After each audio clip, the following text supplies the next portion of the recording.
January 22nd, Saint Vincent of Saragossa, Martyr. The glorious martyr, Saint Vincent, was instructed in the sacred sciences and Christian piety by Saint Valerius, Bishop of Saragossa, who ordained him his deacon and appointed him, though very young, to preach and instruct the people. Dacian, a cruel persecutor, was then governor of Spain. The Emperor Diocletian published the second and third edicts against the Christian clergy in the year 303, which in the following year were put in force against the laity. It seems to have been before these last that Dacian apprehended Valerius and Vincent. They were soon transferred to Valencia, where the governor let them lie long in prison, suffering extreme famine and other miseries.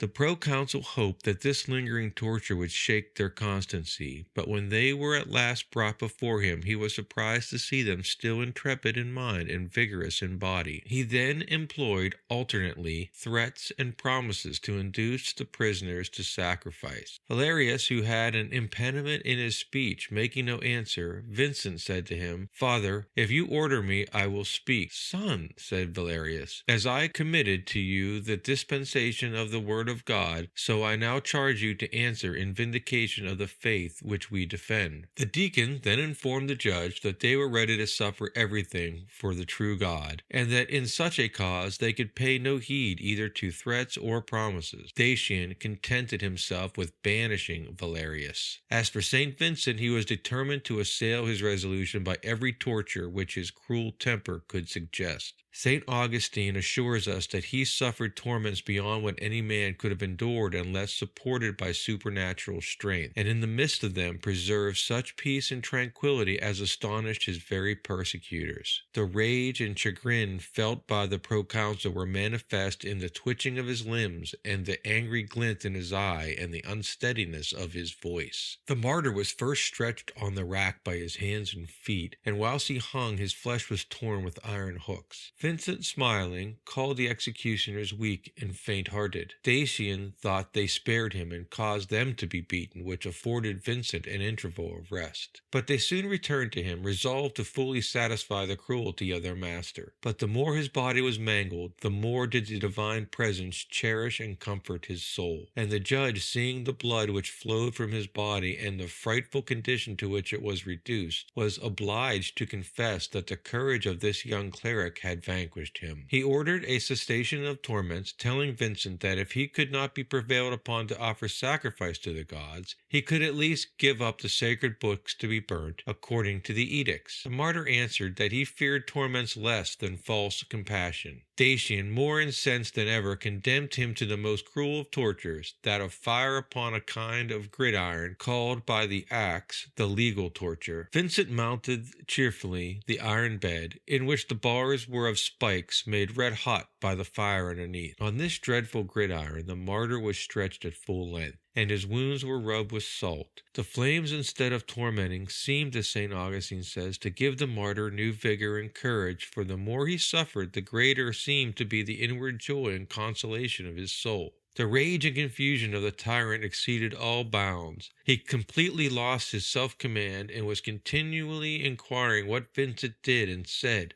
but was always answered that at every moment he seemed to acquire new strength and resolution. At last he was thrown into a dungeon. His legs were set in wooden stocks, stretched very wide, and orders were given that he should be left without food, and that no one should be admitted to see him. But God sent his angels to comfort him. The guard, observing through chinks in the prison walls, saw the prison filled with light, and Vincent walking and praising God. He was converted upon the spot to the Christian faith. At this news Dacian even wept with rage, but he ordered that the prisoners should be allowed some repose. The faithful were then permitted to see him, and coming they dressed his wounds, and dipped clothes in his blood which they kept for themselves and their posterity. A bed was prepared for him, on which he was no sooner laid than his soul was taken to God. Dacian commanded his body to be thrown out upon a marshy field, but a raven defended it from the beasts and birds of prey. Do you wish to be at peace amidst suffering and temptation? Then make it your principal endeavor to grow in habits of prayer and in union with Christ.